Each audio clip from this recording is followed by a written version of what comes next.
October 2017, the United States loses to Trinidad and Tobago, a team of part-timers from an island of 1.5 million people. And just like that, the USA fails to qualify for the World Cup. For the first time in 32 years, it was the single lowest moment in American soccer history. Grown men sat on the field and stared at nothing. It was also the best thing that ever happened to them, because it forced a plan, a ruthless, expensive 8-year plan. And that plan was always pointing at one date. Hold on to that. This is how the USA is actually trying to win the World Cup. To see why it's serious now, remember what the USA always was. The almost team. In its own country. They reached a World Cup quarterfinal back in 2002, and then nothing close for 20 years. Round of 16, go home. Round of 16, go home. In a country that didn't even rank soccer in its top 3 sports. And the talent that did appear got stuck. In a developing league, against a culture that treated soccer as the thing kids did before they picked a real sport. So when 2017 happened, the night they lost to a team of part-timers, it wasn't just a bad result. It was proof the whole model was broken. And for once, instead of shrugging, American soccer decided to burn it down and start again. Here's the bet they made. If your own league isn't good enough to make your kids great, then stop waiting for it. Send them to Europe, young, earlier than anyone was comfortable with.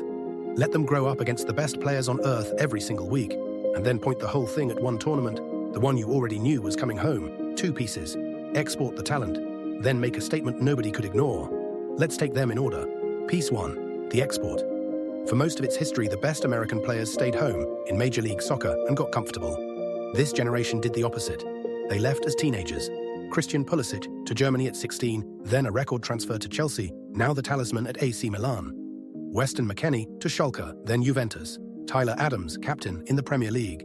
Yunus Musa, Gio Reyna, Tim Weah, Serginho Dest, Italy, Germany, France. And Folarin Balogun, a striker who chose the USA over England, scoring goals in the Champions League for Monaco.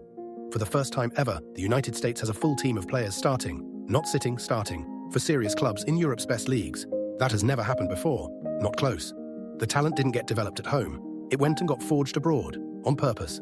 Piece 2, and this is the one that told you they meant it. The hire. To coach this team, the USA went out and got Mauricio Pochettino. Read that name again. The man who built Tottenham into a Champions League finalist, who managed Paris Saint-Germain and Chelsea. One of the most respected coaches on the planet, and he is now the head coach of the United States. Federations don't spend that kind of money and reputation on a team they expect to lose in the first round. You hire Pochettino for one reason. You think you can actually win something, and you want a man who has stood on the biggest touchlines in the world to be there when it matters. It was a statement. The almost team was done being the almost team. Now put it together, a core forged in Europe, an elite coach, the deepest talent pool the country has ever produced. And then the one thing no other contender has. Home, the USA didn't have to qualify. As host, they're already in. No brutal travel, stadiums full of Americans, a whole continent of advantage that the best teams in the world would kill for. And early signs allowed, they came out of the gate and hammered their opening game. This is the most talented, best coached, best prepared team the United States has ever sent to a World Cup, playing it at home. For one summer, soccer is the biggest thing in America. The plan is working. Now they have to prove it wasn't just a good story. But every plan has a weak point, and this one has too. The first, talent was never the USA's problem, delivering was. This same golden generation has flattered and faded before. A round of 16 here, a collapse there. Star names do not equal a deep run, and this group has never actually had one. The second is heavier. Home is an advantage right up until it becomes a weight. A nation that barely cared about soccer is suddenly expecting a semi-final. That pressure has crushed hosts before. Playing at home means there is nowhere to hide. So the real question isn't whether the talent is there.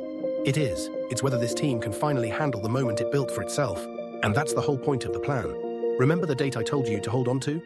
This is it. 2026 was never just another World Cup.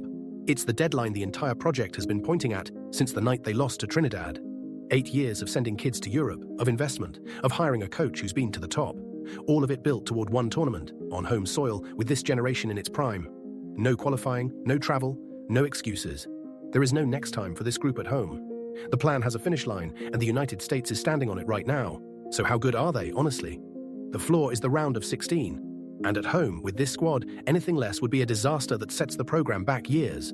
The ceiling is a semi-final, maybe more, a run that would change soccer in America forever. But here's the honest verdict. The USA has finally done everything right. The talent, the European pathway, the world-class coach, the home advantage. Every box ticked. For the first time, there are no more excuses left to make, which is exactly why it's terrifying. They built the perfect setup. Now they have to live up to it.